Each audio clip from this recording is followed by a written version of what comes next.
요나서 1장 6절부터 16절 말씀입니다.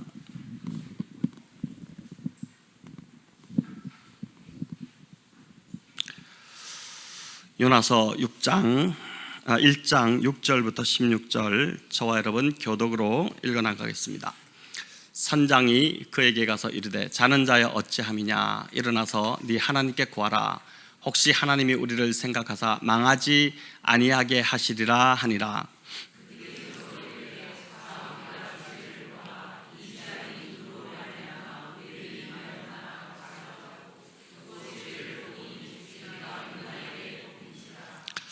무리가 그에게 이르되 청하건대 이 재앙이 누구 때문에 우리에게 임하였는가 말하라. 네 생업이 무엇이며 네가 어디서 왔으며 네 나라가 어디며 어느 민족에 속하였느냐 하니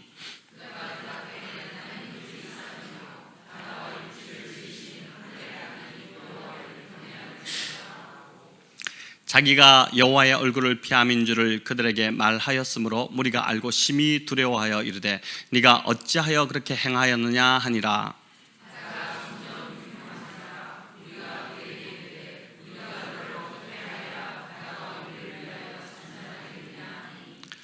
그가 대답하되 나를 들어 바다에 던지라.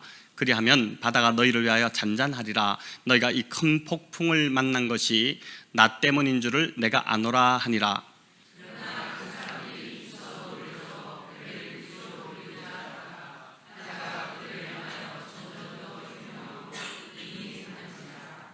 무리가 여호와께 부르짖어 이르되 여호와여 구하고 구하오니 이 사람의 생명 때문에 우리를 멸망시키지 마옵소서. 무죄한 피를 우리에게 돌리지 마옵소서. 주 여호와께서는 주의 뜻대로 행하심이니이다 하고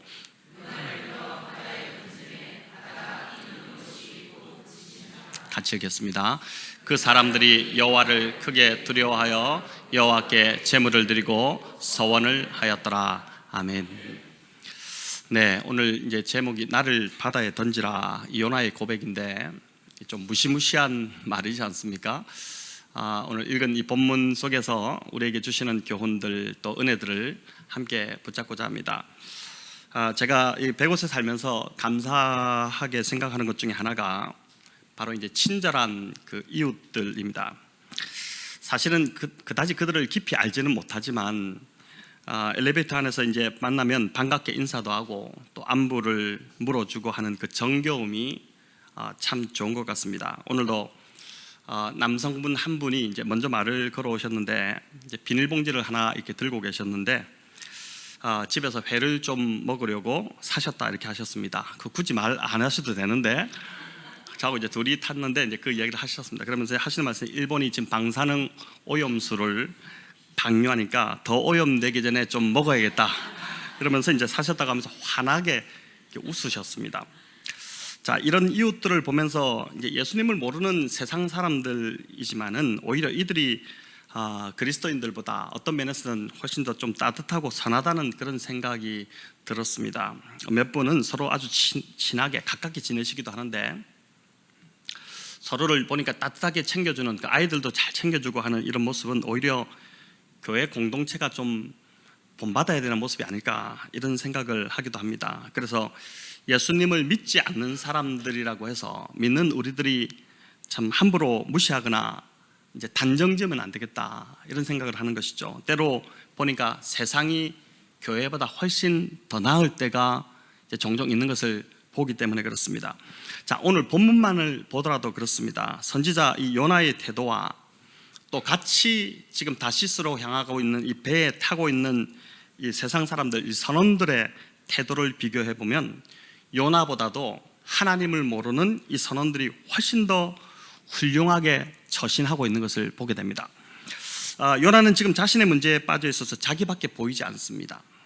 배에 같이 탄 사람들이 고생을 하건 말건 관계없이 자기 뜻을 굽히지 않는 것, 그게 중요합니다. 사실 이 풍랑이 지금 요나 때문에 일어났지 않습니까? 자기 때문에 일어난 걸 알고 있음에도 보니까 미안한 마음이 전혀 없습니다. 그런 마음을 가지고 있지 않습니다. 반면 하나님을 모르는 이 뱃사람들은 모두를 살려보려고 서로 애를 쓰고 있습니다. 요나는 참 무정한데 이들은 보니까 아주 따뜻합니다. 정이 있습니다. 또 아깝지만 지금 미련 없이 배에 실은 물건들을 다 바다에 막 내던지고 있습니다. 풍랑이 너무 거세니까 이 배가 무거우니까 가볍게 하기 위해서 던지는 것이죠. 여러분, 그 물건들이 다 돈이지 않습니까? 교육을 위해 실어둔 물품들인데 다 가서 팔고 그걸 돈으로 가져오고 이런 물품, 귀한 물품들인데 망설임 없이 지금 바다에 다 던지고 있습니다. 돈보다 사람의 목숨을 더 소중히 여기는 것입니다. 하지만 요나는 자기 목숨도 쉽게 포기하려고 하는 참 어처구니 없는 하나님의 사람이라는 자가 이런 모습을 보이죠. 자기 주장, 자기 고집을 꺾으니 차라리 배가 깨지고 다 같이 죽는 게 낫겠다, 이런 이상한 생각을 품고 있습니다.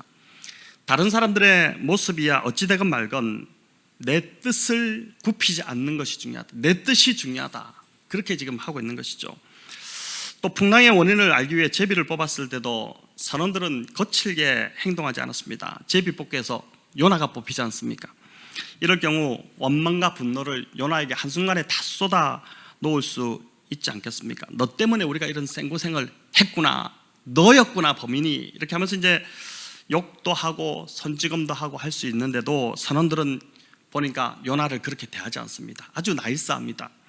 또 요나가 바다에 자신을 던지라고 선원들에게 말했을 때도 그래 던져줄게 하고 덥석 잡아서 이제 들어 던진 것이 아니라 보니까, 오늘 본문을 보니까 어떻게 해서든지 요나를 살려보려고 하는 그런 참 착한 마음이 보입니다. 자, 이런 걸 보더라도 세상 사람들인 이 뱃사람들이 선지자라고 자칭하는 이 요나보다 훨씬 더 훌륭하지 않습니까? 훨씬 더 정이 있고 훨씬 더 사람답고 훨씬 더 예의가 바르고 따뜻하고 그렇지 않습니까? 더 나아가 6절은 선장과 요나의 역할이 서로 바뀐 것 같은 느낌을 받습니다. 우리 같이 한번 읽어볼까요? 선장이 그에게 가서 이르되 자는 자여 어찌미냐, 일어나서 네 하나님께 구하라. 혹시 하나님이 우리를 생각하사 망하지 아니하게 하시리라 하니라. 아멘. 여러분, 요나가 선지자인데 이 말을 들었을 때 얼마나 부끄럽겠습니까? 부끄러운 줄도 몰라요. 보니까 선장이 선지자 같고 요나가 세상 사람 같습니다. 역할이 완전 뒤바뀌어 있는 것 같은 느낌을 이 6절에서 받고 있지 않습니까? 심지어 요나는 요나에게 뭐라 합니까? 자는 자여, 이렇게 부르죠. 선장이 요나에게, 선지자에게 자는 자여 이렇게 부릅니다. 세상 사람이 하나님의 선지자에게 자는 자여 일어나서 네 하나님께 구하라, 그렇게 이제 말하고 있으니 이 얼마나 창피스러운 일입니까? 일전에 제가 아는 한 목사님인데 새벽 기도를 너무 자주 빠지니까 한 집사님이 새벽마다 그 집을 찾아가서 막 문을 새벽 기도 나오라고 문을 막 두드렸다는 그 참 웃지 못할 그런 일화가 있는데 정말 부끄러운 이야기죠. 성도를 독려해서 기도하도록, 기도의 자리로 나오도록 그렇게 해야 될 자리에 있는 그 목사라는 사람이 오히려 성도가 와서 기도 좀 제발 나오라고, 새벽 기도 왜 안 나오냐 이렇게 문을 두드려 깨워야 되는 판이니까 얼마나 참 부끄러운 일입니까? 참 안타깝게도 오늘날은 이제 세상이 교회를 꾸짖고 있는 그런 시대입니다. 어디 가서 교회 다닌다는 말을 하기가 참 부끄러울 정도로 교회가 세상보다 못하다는 그 소리를 우리가 참 빈번히 듣고 있지 않습니까? 선지자적 사명을 가지고 세상의 죄를 꾸짖어야 할 교회가 오히려 세상으로부터 지금 질타를 받고 있으니 이게 참 오늘날의 참 슬픈 우리의 모습인 것이죠. 이 꾸지람의, 세상의 꾸지람의 소리를 듣고 교회가 좀 영적인 잠에서 깨어나야 하는데 여전히 많은 교회들이 잠자고 있으니까 더 안타까운 것입니다. 또 우리 중에 어떤 분들은 오늘 이제 기도에 나오셨지만은 그 영적인 잠에 빠져 있는 분도 있겠다 싶습니다. 그래서 세상이 또 우리 자녀들이나 가족이 우리를 보면서 제발 좀 기도하라고, 일어나서 기도하라 가라고 소리칠 수 있습니다. 성령이 자녀들을 통해서 또 가족을 통해서 또 세상 사람들을 통해서 우리에게, 우리가 너무 잠에 빠져 있으니까 우리에게 영적 잠에서 깨어 일어나라고 말씀하시는 것이죠. 이런 소리를 들림에도 불구하고 여전히 귀를 막고 잠을 자고 있다면 심각해지는 것입니다. 오늘도 보니까 어제 제가 전화로 분명히 오늘 기도에 나오셔야 됩니다, 깨어 기도해야 됩니다 라고 말을 했는데 안 보이는 분들도 있습니다. 보니까 대놓고 이야기하기 좀 죄송하네요. 근데 하여튼 지금 깨어 일어나서 기도하러 나오라고 이렇게 직접 전화까지 했는데도 이 자리에 안 나오는 이 간이 부은 것 같은 성도님은 도대체 어떻게 된 건지 모르겠습니다. 오늘 제발 방송으로라도 이 설교를 듣고 찔리기를 바랍니다. 주중에 이제 한 성도님과 통화를 하는데 금요 기도회가 있는 날 집에 있는데 좀 고민되지 않았겠습니까? 그랬는데 이제 그 순간 아이가 엄마 교회 가자 이렇게 하더랍니다. 그 이야기를 듣고 바로 이제 교회에 오셨다라고 이제 하셨는데, 아이를 통해 제가 보니까 성령님이 말씀하신 것이죠. 그 말씀을 듣고 그래도 순종해서 나왔으니까 얼마나 참 감사합니까? 지난주에도 말씀드렸지만 신앙은 방향이 참 중요합니다. 요나는 지금 하나님을 향해 가지 않고 고의적으로 반대로 다시스를 향해 가고 있습니다.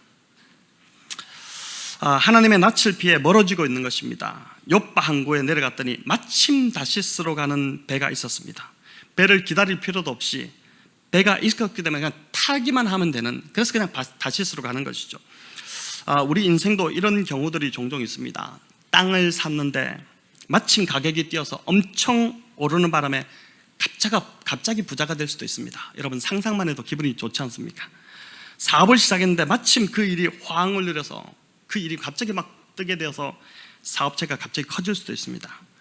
직장에서 마침 사람이 공석이 되는 바람에 승진이 될 상황이 아닌데 승진이 아주 운 좋게 될 수도 있고, 또 교회도 어렵게 건축을 했는데 마침 그곳에 신도시가, 계획이 없던 신도시가 확 들어오는 바람에 교회가 갑자기 이제 커질 수도 있을 것입니다. 자, 중요한 건 이런 일을 통해 우리의 방향이 어디를 향하고 있는지를 잘 보아야 된다고 했습니다. 내가 어디를 바라보고 있느냐가 중요합니다. 성공의 자리에 있든 망하는 자리에 있든 어떤 상황에서도 우리가 주님을 바라보고 있다면 그 삶은 복된 것입니다. 반면 아무리 잘 나가더라도 그가 가는 방향이 주님과 반대 방향이면, 오늘 요나와 같이 주님과 반대 방향이면 그건 복이 아니라 화가 되는 것이죠. 그래서 고난이 올 때 방향을 주님께 돌이키는 것이 복입니다. 고난이 오는데 이 고난을 통해서 하나님이 우리의 방향을 지금 돌이키려고 하는데 이 고난을 다 허비해버린다. 고생은 고생대로 하고 고난을 허비해버리면 그 얼마나 참 멍청하고 안타까운 상황입니까? 고난을 낭비하지 말아야 되는 것이죠. 요나는 마침 배가 있어서 탔는데 그 방향이 정반대인 다시스로 가는 배였습니다. 그러니 하나님께서 요나의 삶에 개입하시지 않을 수 없는 상황이 된 것입니다. 배가 깨질 정도의 큰 폭풍을 일으키셨습니다. 하나님께서 요나에게 화가 나서 분풀이 하신 게 아닙니다. 그렇게 보시면 잘못 본 겁니다. 선지자 주대에 어디 말을 안 듣느냐고 화를 내신 것도 아닙니다. 매사에 뒤끝이 있는 분들이 있는데 그런 분들처럼 하나님이 지금 그렇게 하시는 것도 아니죠. 요나의 인생 방향이 잘못되었기 때문에 그 방향을 하나님께서 지금 돌려주시려고 하는 것입니다. 하나님께로 향하도록, 다시 향하도록 하는 것입니다. 성도 여러분이 하나님 입장이시라면 어떻게 하시겠습니까? 이 상황에서 어떻게 하시겠습니까? 하나님이 오늘 이 요나서를 보면 마치 요나에게 막 매달려서 구걸하는 것 같은 그런 느낌입니다. 이제 이렇게까지 하실 필요가 있을까 싶지 않습니까? 그냥 요나 선지자 한 명 포기하면 간단히 끝납니다. 말 잘 듣는 그 당시에 이제 요나와 함께 더불어서 그 시대에 활동했던 그 신실한 호세아 선지자도 있었고, 저 충성되고 정의로운 아모스 선지자도 있었습니다. 그런데 왜 굳이 이렇게 어렵게까지 해서 요나를 꼭 지금 요나를 보내시려고 하는 것일까요? 요나가 설교를 탁월하게 잘했을까요? 아닙니다, 여러분. 3장 4절에 보면 요나가 니느웨 성읍에서 외친 말은 단 한마디였습니다. 40일이 지나면 니느웨가 무너진다. 요 한 문장이었어요. 40일이 지나면 니느웨가 무너진다. 그 말을 하루 종일 성을 돌아다니면서 이제 내뱉은 것, 그것도 여러분 크게 외쳤을까요? 기분 나쁘니까 아주 작게 들리랑 말하게 40일이 지나면 성이 무너진다 이러면서 이제 사람들 못 들을게끔 제발 듣지 마라 이런 심정으로 막 그렇게 하루 종일 외치고 다니지 않겠습니까? 여러분 무슨 설교 원고를 사전에 준비할 필요도 없습니다. 설교 원고를 준비하는 일은 시간도 그렇고 에너지도 많이 드는 일인데 그럴 필요가 없습니다. 그저 40일이 지나면 성읍이 무너진다는 짧은 한 문장이 전부입니다. 그걸 누가 못합니까? 이스라엘의 요나 대신 갈 사람이 줄을 서 있습니다. 그럼에도 왜 굳이 하나님께서 굳이 요나를 보내시기 위해서 이렇게 생고생을 하시는 것일까요? 여러분, 이 배는 작은 배가 아닙니다. 큰 항구인 욥바 그 항에서 다시스로 가는 배이기 때문에 3,000km가 넘는 그 백길을 장거리를 가는 아주 큰 배입니다. 여러분, 비행기도 국내에서는 조그만 비행기지만은 국제선은 아주 크지 않습니까?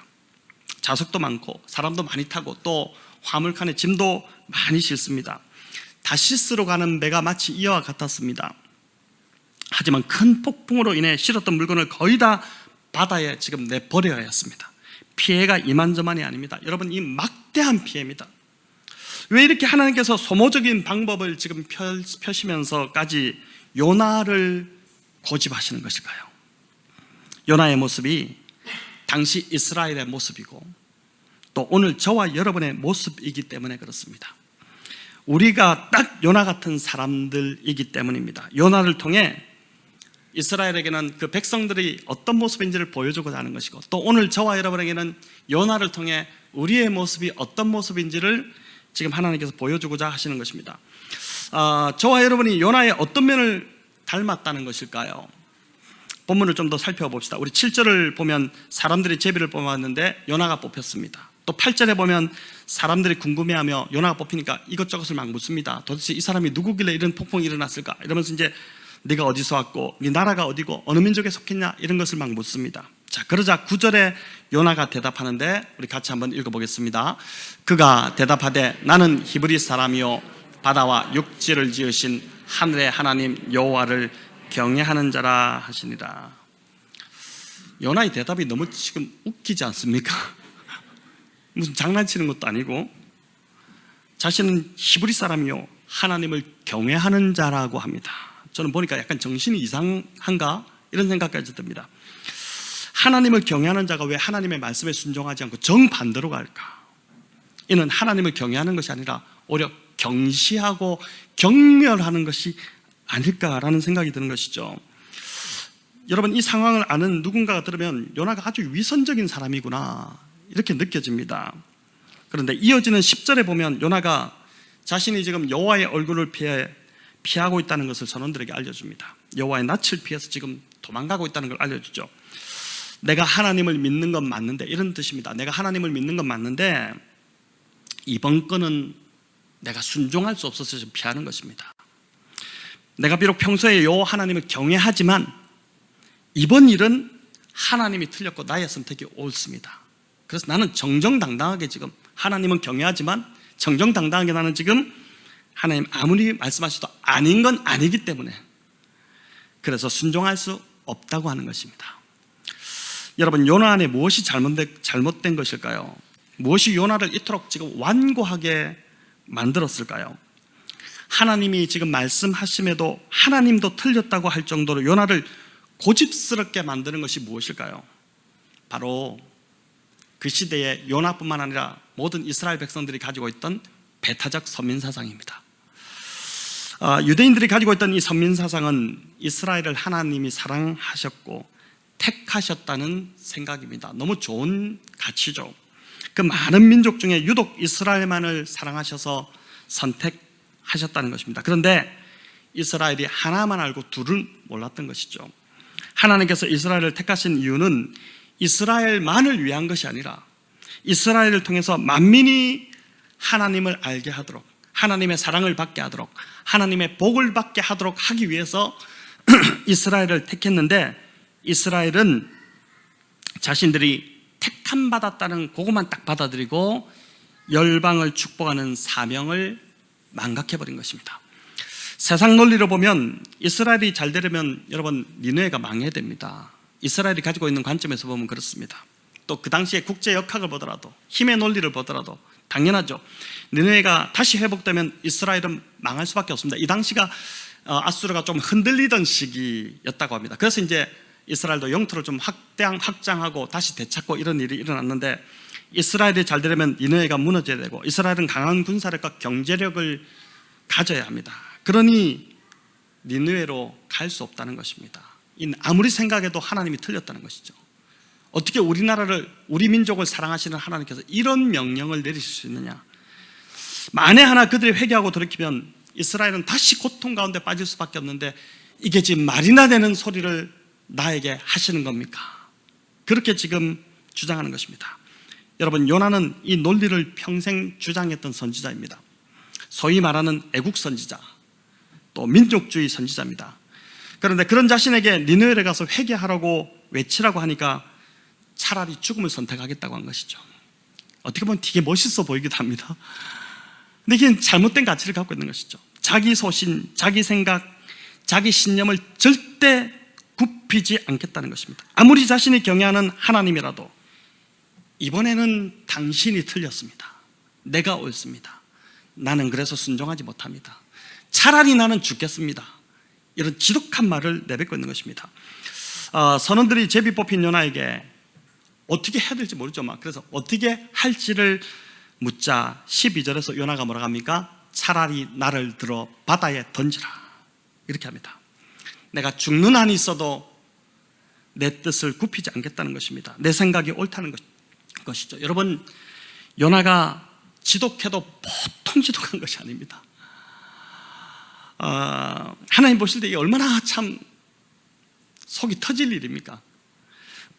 다른 선지서와 달리 여러분, 요나서가 차이가 있는 게 바로 이 부분인데, 다른 선지서는 이스라엘을 향해 또는 주변 나라들을 향해 하나님의 심판의 메시지를 전하는 것이 목적입니다. 다양한 심판의 내용들이 나오죠. 또 심판받는 다양한 나라들이 나옵니다. 이스라엘뿐만 아니라 주변국들에 대한 심판도 심판하는 이사야, 에스겔 이런 선지서에 보면 다 나오는데, 하지만 요나서는 3장에 짧게 한 절, 한 번 심판을 외치고 더 이상 나오지 않습니다. 자, 이는 심판의 메시지를 전하는 것에 큰 비중을 두지 않는다는 뜻입니다. 그럼 요나서는 무엇에 비중을 두는 걸까요? 바로 요나 한 사람을 집중하고 있습니다. 요나 한 사람을 주목하고 있고, 그 요나가 대표하는 이스라엘의 진짜 모습, 이스라엘이 지금 속고 있는 자신의 진짜 모습을 보여주고자 하는 것입니다. 더 나아가 요나와 같은 저와 여러분의 진짜 모습을, 우리가 어쩌면 속고 있을 우리의 진짜 모습을 보여줌으로 회개하고 돌이킬 것을 촉구하는 메시지가 바로 요나서인 것입니다. 저와 여러분 안에도 이것만은 절대 안 된다고 하는 것들이 있을 수 있습니다. 하나님 안에서는 이것만은 절대, 이런 건 없어야 되거든요. 그런데 이것만은 절대 안 된다, 이런 게 있을 수 있죠. 하나님의 백성은 전적으로 하나님의 통치와 다스림을 받는 자들이지 않습니까?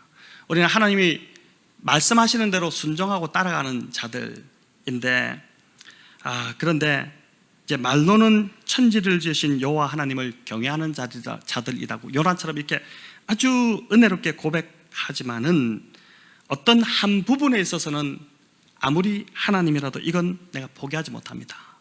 이건 내가 지금 절대 내려놓지 못합니다. 이렇게 말하는 것이 있다는 것입니다. 내가 순종하느니 차라리 죽겠다고 하는 어떤 강한 아집이나 주장이 있을 수 있습니다. 나는 그런 거 별로 없는 것 같은데요, 이런 생각이 들지 모르겠는데, 지금 이 말씀을 들으면서 한 번씩 하나씩 좀 생각해 보시면 좋겠습니다. 이건 무조건 내가 옳다고 하는 것입니다. 내 안에도 이런 요나의 모습이 분명히 있다는 것을 지금 요나서가 보여주고자 하는 것입니다. 그래서 요나서는 사실 저와 여러분의 이야기입니다. 우리의 이야기입니다. 이렇게 보면 요나는 결코 의지가 약해서 도망간 것이 아니라는 것을 우리가 알게 됩니다. 오히려 요나 안에 있는 그 강한 의지와 신념 때문에 그걸 굽히기 싫어서 지금 도망치고 있는 것입니다. 그러다가 바다 한가운데서 하나님께 붙잡혀 버렸고, 12절에 나오듯이 자기 때문에 큰 폭풍이 만난 줄을 알면서도 회개할 기회를 주는 것인데, 회개는커녕 날 죽여라, 차라리 죽겠다, 이렇게 지금 대들고 있는 것이죠. 요나는 하나님이 뭘 원하시는지 다 알고 있습니다. 몰라서 순종하지 못하는 게 아닙니다. 그저 하기 싫은 것입니다. 하기 싫은 것이에요. 알량한 자존심 때문에, 또 자기 신념 때문에, 자기 고집 때문에 분노하고 있고 불순종하고 있는 것입니다. 요나서를 보면서 여러분, 이게 정말 목숨까지 걸릴 일인가 싶지 않습니까? 요나가 가진 신념이 정말 죽을 가치가 있는 것일까 하는 생각이 들죠. 우리의 지각으로 보면 그렇게 볼 수 있습니다. 그런데 사람들이 정치 이야기만 나오면 어떻습니까? 명절에 가족이 모이면 아버지와 아들이 싸우는 이유가 정치 이야기하다 싸운다고 하지 않습니까? 제가 아는 목사님도 장인어른과 정치 이야기만 하면 싸워가지고 이제 정치 이야기를 만나면 가족이 모이면 절대 꺼내지 않기로 다짐했다 그렇게 했는데, 그래서 제가 설교에서도 일절 정치 이야기를 꺼내지 않는 이유는 막 이런 것들입니다. 사람들이 목숨 걸 일이 아닌데도 정치와 신념과 이념 때문에 싸움이 일어나고 그것이 막 목숨을 거는 것까지 하지 않습니까?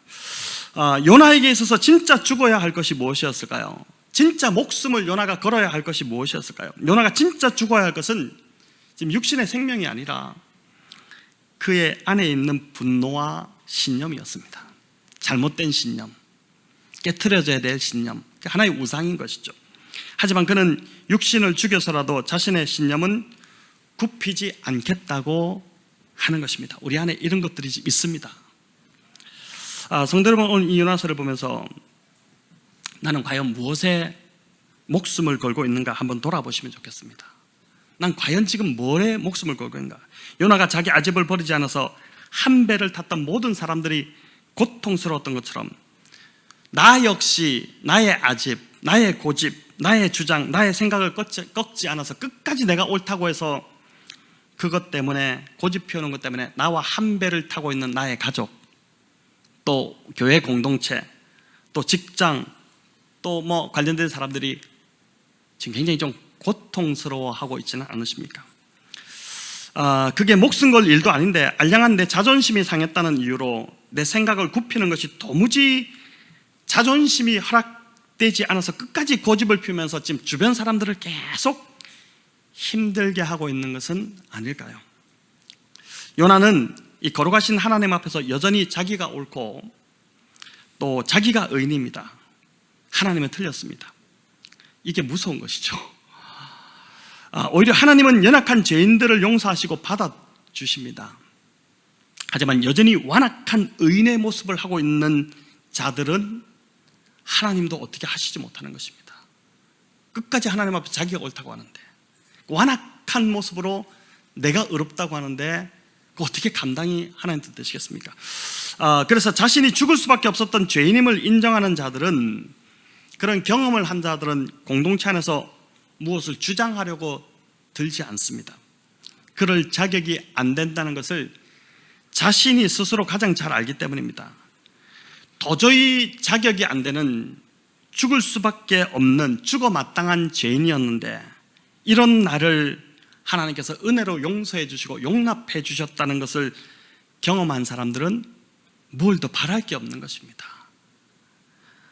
그저 죄를 용서받고 구원받은 것 하나로 충분하다는 걸 알기 때문에 어떤 상황에 부딪히는 상황이 있어도 그냥 자신을 숙일 줄 알고 다른 사람을 더 높여줄 줄 알고 그렇게 되는 것이죠. 근데 이런 죄 용서함에 자신이 철저한 죄인이었다는 것을 경험하지 못한 자들이 늘 문제를 일으킵니다. 그래서 공동체를 보면 이런 죄인됨에 대한 처절한 고백을 통과하지 못한 자들이 보니까 늘 문제를 일으킵니다.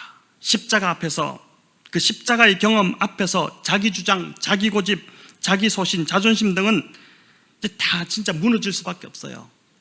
자신이 죽을 수밖에 없는 죄인이고 그런 옛 자아가 이미 십자가에서 완전히 못 박혀 죽었다는 처절한 고백을 통과하지 못했기 때문에 여전히 자아가 살아있고 자기 생각, 자기 주장을 굽히지 않는 것입니다. 여러분, 큰 폭풍이 지금 일어나 배가 깨질 정도가 된 것은 어찌 보면 하나님께서 요나에게 주신 기회이지 않습니까? 사인을 주시는 것이죠. 회개하라고. 하지만 그 기회 앞에 요나는 차라리 나를 바다에 던지라고 반응합니다. 지독해도 너무 지독하고 이 광기가 거의 참 강기에 가까운 아집을 부리고 있는 요나의 모습인 것입니다. 자, 이 정도 되면 저 같으면 포기할 것 같습니다. 그냥 죽어라, 그냥 영원히 바다에서 그냥 나오지 말고 그냥 거기서 살아라, 이렇게 이제 하고 싶을 때 같은데 하나님은 결코 요나를 포기하지 않으십니다. 여러분, 이게 참 요나서에서 우리에게 주는 위로인 것 같아요. 놀랐습니다. 그의 잘못된 신념을 깨트리시고 고치셔서 끝까지 요나를 선지자로 다시 들어 쓰십니다. 이게 참 놀라운 것이죠. 제가 사랑하는 말씀인 시편 23편 6절로 오늘 말씀을 좀 맺으려고 하는데, 우리 같이 한번 읽어볼까요? 내 평생의 선하심과 인자하심이 영원히 살리로다. 아멘.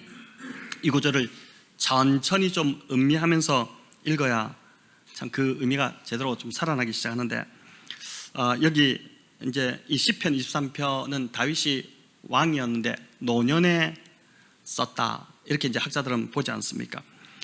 이 구절에서 다윗은 자신의 평생에 선하심과 인자하심이 자기를 따른다, 이렇게 고백합니다.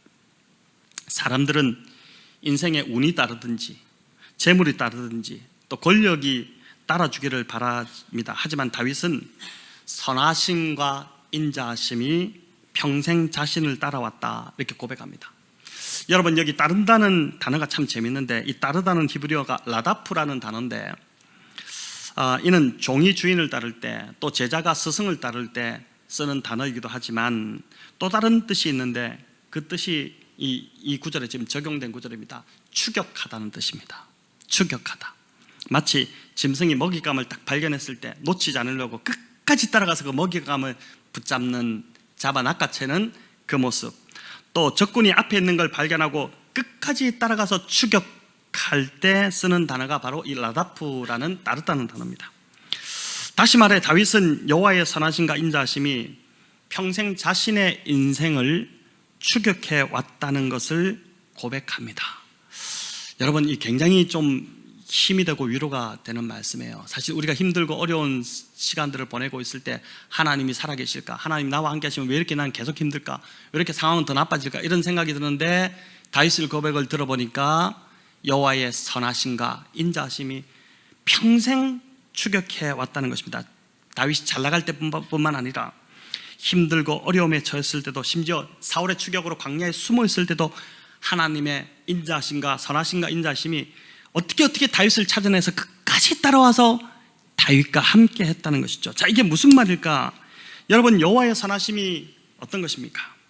이는 히브리어로 토부라는 단어입니다. 이 두 가지를 좀 잘 기억하시면 좋겠어요. 영어로 굿이라는 뜻이죠. 좋다, 선하다, 이런 뜻입니다. 토부. 창세기 1장에 가장 많이 나오는 단어입니다. 성경에서 창세기 1장을 딱 열었을 때 이 토부라는 단어가 히브리어가 제일 많이 나옵니다. 하나님께서 천지를 창조하셨을 때 보시기에 좋았더라.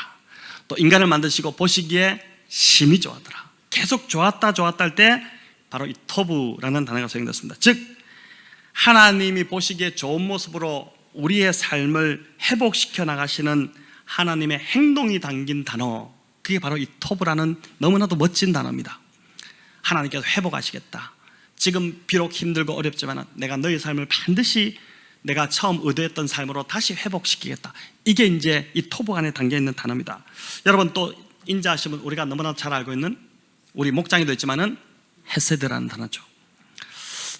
그저 자비와 인애 정도 뜻이 아니라, 이 한국말로 번역하기가 너무나도 참 힘든 단어가 이 헤세드라는 단어인데, 더 이제 좀 정확하게 접근한 단어가 뭐냐면 영원한 사랑, 포기하지 않는 사랑, 변함이 없는 사랑입니다. 이게 헤세드입니다. 근데 토부가 있기 때문에 토부는 헤세드가 있기 때문에 가능한 일입니다. 어떠한 상황에서도 나를 향한 하나님의 사랑이 변함이 없고 포기가 없기 때문에 그 사랑이 나를 하나님이 보시기에 좋은 모습으로 점점 더 변화시켜 나가는 것입니다. 요나의 이런 고집스러운 모습은 사람들은 다 나가떨어지고 지독해. 도저히 저 같이 상종하지 못할 인간이다, 이렇게 하고 이제 별종이다 하고 떨어져 나가지만은, 하나님은 토부와 헤세드의 성품을 지니고 계신 분, 하나님 자체가 토부와 헤세드이시기 때문에 결코 포기하지 않으신다는 것입니다. 여러분, 여기에 우리의 소망이 있지 않습니까? 그래서 이 고집스러운 요나도 끝까지 추격하시는 데는 이유가 없습니다. 그가 뭐 설교를 잘해서, 그가 뭐 잘나서 뭐 말을 잘, 이게 아니라 그냥 하나님의 성품이, 요나를 딱 보니까 하나님의 성품이 토부와 헤세드가 그 안에 가득 차 있기 때문에 하나님이 본래 그러신 분이기 때문에 포기하지 않으시고 요나를 끝까지 추격해서 요나를 바꾸어 가시는 것입니다. 여러분, 이해가 안 되는 사랑이죠. 예수님의 비유 중에 100마리 양이 있었는데 한 마리가 도망갔어요. 99마리를 두고 그 한 마리 양을 찾아서 나서는 목자, 온 산을 다 찾아 헤매며 다니는 그 목자의 비유가 바로 이 하나님의 이 토부와 헤세드의 하나님의 모습입니다. 한 마리 정도는 그냥 버려도 될 것 같지 않습니까? 나머지 99마리가 있고 그 나머지 99마리를 관리하는 것도 더 중요한데, 하지만 이 고지식한 목자는 그 한 마리 양을 찾아 나섭니다. 이게 요나를 끝까지 포기하지 않으시는 하나님의 성품인 것입니다. 저와 여러분 얼마나 많이 부족합니까? 못난이들입니다. 공감하시죠? 지지리도 못났습니다. 저만 못났나요? 왜 못난 척, 잘난 척하고 앉아 계십니까? 다들 우리 못났지 않습니까? 진짜 지질이 못났지 않습니까? 얼마나 우리가 못났는지 모릅니다. 하지만 이런 우리를, 요나를 보니까 하나님이 포기하지 않으신다는 거예요. 여기에 참 소망이 있는 것 같아요. 저는 이거 하나만 좀 붙잡고 여러분 가셔도 좋겠습니다. 오늘 이 밤에 요나를 바꾸어서, 어쨌든 바꾸어서 끝까지 요나를 쓰시는 하나님, 그 하나님의 선하심과 인자하심이 저와 여러분을 추격하고 있습니다. 토보와 헤세드가 저와 여러분을 끝까지 따라옵니다. 우리가 어디에 숨어도, 어디에 주저앉아서, 어디에 그냥 포기하고 인생을 나자빠져도 그 자리에 따라오셔서 다시 우리를 이끌어서 회복시키시는, 다시 기회를 주시고 다시 사랑으로 우리를 끌어가시는 그 하나님의 사랑이 우리를 붙잡고 있다는 것, 이것이 저와 여러분의 소망임을 믿으시기를 바랍니다. 인간의 아집이나 광기보다 더 강한 것이 있습니다. 그게 하나님의 사랑이고 하나님의 용서입니다. 이것을 믿음으로 받아들이시고, 이 밤도 내가 요나다, 내가 요나다, 내가 이 미친 놈 같은 요나구나, 이렇게 좀 받아들이시고, 나를 주님이 여전히 사랑하고 계셔서 감사합니다. 주님, 나를 다듬어서 다시 사용해 주시옵소서. 이렇게 기도하는 저와 여러분 다 되시기를 우리 주님의 이름으로 축원합니다.